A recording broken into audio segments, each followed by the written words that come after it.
Bom dia, meu nome é Rodrigo, estou aqui com o Dr. Rodrigo Almeida, Dr. Rafael Rodrigues. Nós falamos aqui do Pereira Almeida Advogados Associados e nosso bate-papo de sábado de manhã, nós queremos conversar sobre um tópico do que ficou conhecido como a lei das saidinhas, né, doutores? Que é a necessidade do exame criminológico da progressão de regime. Basicamente, o que a gente tinha até hoje? Olha só, para um preso poder progredir de regime, do fechado para o semiaberto, para o aberto, eu precisava de boa conduta carcerária, né, um direito de estabelecimento atestado, isso aí, estabelecimento prisional onde o indivíduo está cumprindo pena, né, e, obviamente, o indivíduo tinha que ter a fração de pena adequada, né, ou seja, cumprir um sexto, hoje em percentuais, 16%, 20%, 30%, 40%, 50%, chegando até 70%, né, como é a disciplina depois do pacote de crime.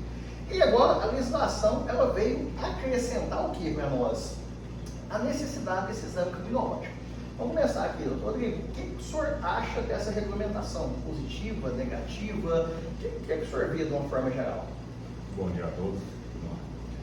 A indução desse negação, no caso desse exame criminológico, é um ponto positivo. Sim. Tem que se repensar bastante nessa saída da pessoa sem ser um critério objetivo, é muito falho, não é o meu ponto de vista.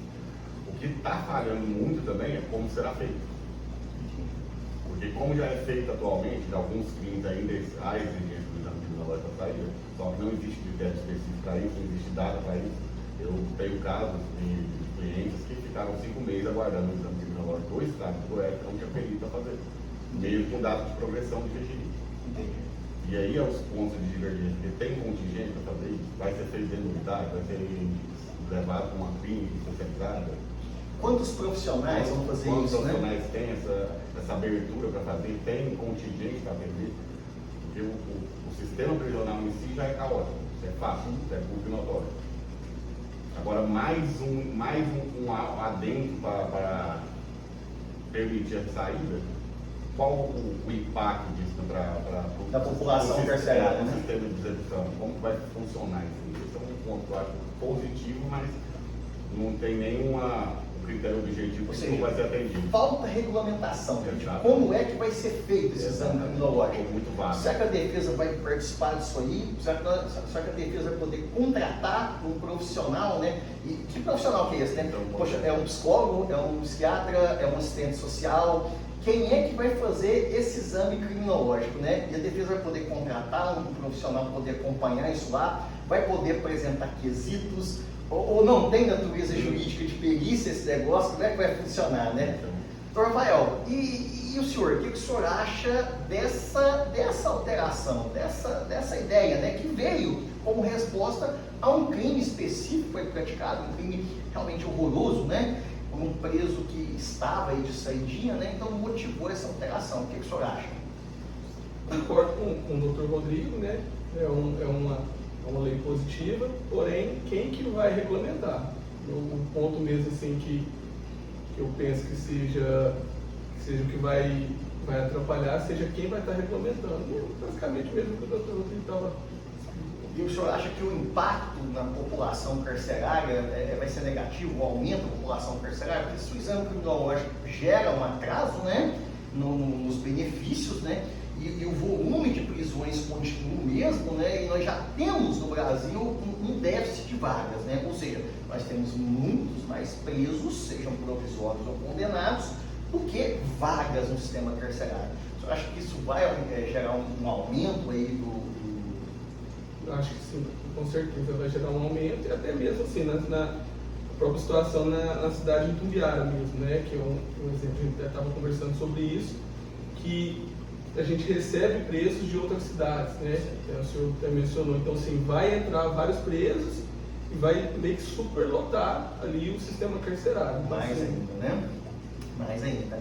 E assim, nós tivemos experiências já, né, no estado de São Paulo e no estado de Minas Gerais, em algumas vagas de execuções penais, em que muito antes dessa lei surgir, muito antes dessa ideia surgir, criou-se a necessidade de um exame criminológico para alguns crimes. Então tinha juiz, por exemplo, que exigia, olha, o crime é de estupro a título exemplificativo, vamos fazer exame criminológico. Olha, o crime é de violência, né? Pô, vamos fazer exame criminológico.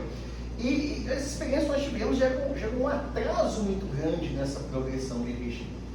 Então, assim, nós, apesar de sermos advogados, né, e termos aí a questão da veia da defesa, né, esse espírito que está sempre do lado da defesa, nós entendemos também, enquanto sociedade, que dá para melhorar os critérios, né? Poxa, como é que o preso sai do fechado para o semiaberto, do semiaberto para o aberto?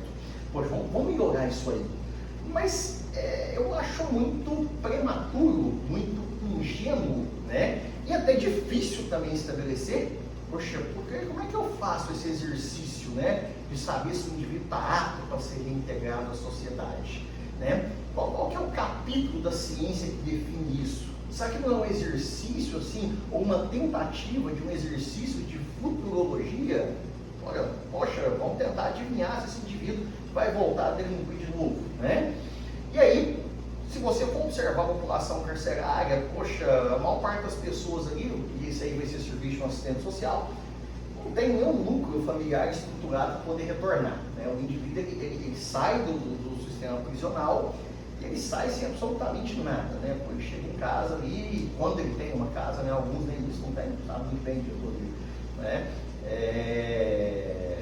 Até pela nossa história de vida pessoal, a gente viu isso de perto, né?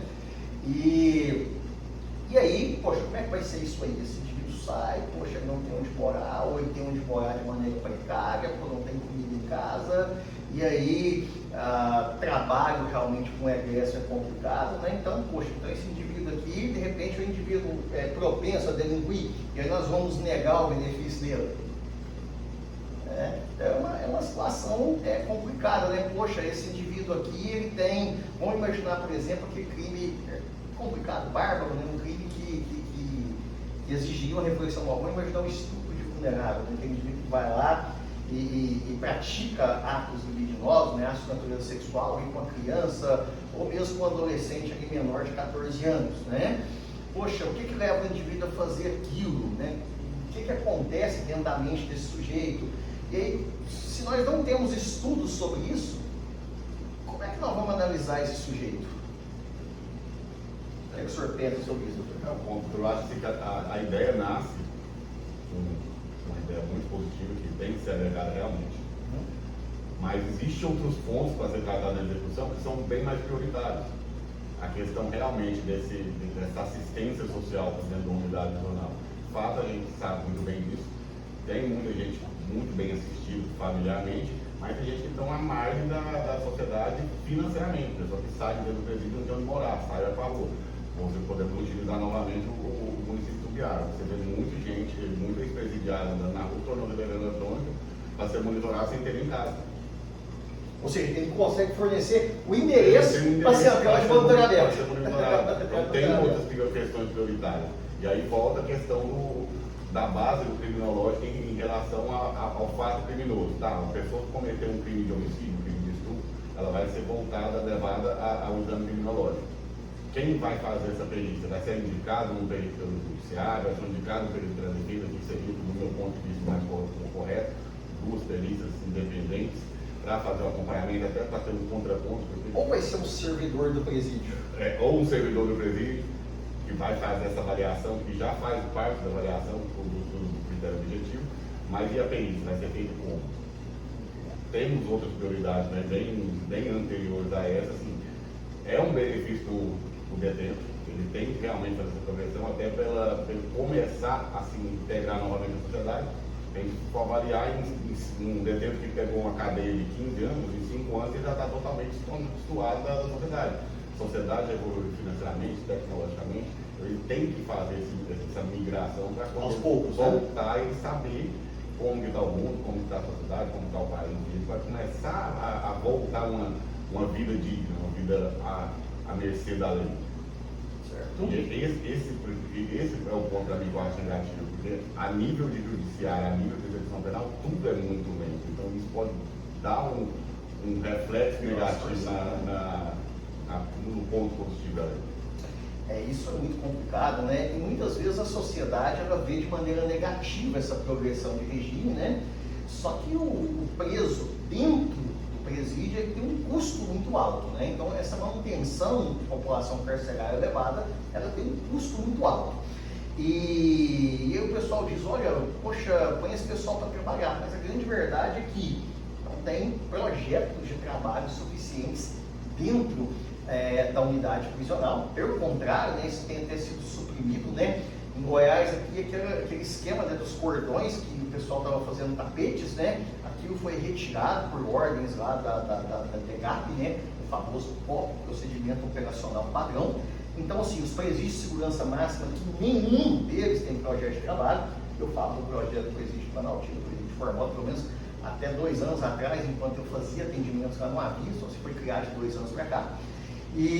Mas acredito que não, porque tenho analisado cálculos de liquidação de pena ali, não estou vendo remissão, não estou vendo nada nesse sentido. E aí, poxa, eu não tenho projeto de trabalho para dentro, poxa, eu não vou progredir esse indivíduo, e aí como é que vai fazer essa reintegração social? E aí esse indivíduo está custando para os cofres públicos, ele está custando para a sociedade, né, um valor relativamente elevado. O senhor quer fazer mais um comentário, doutor Rafael? Tranquilo.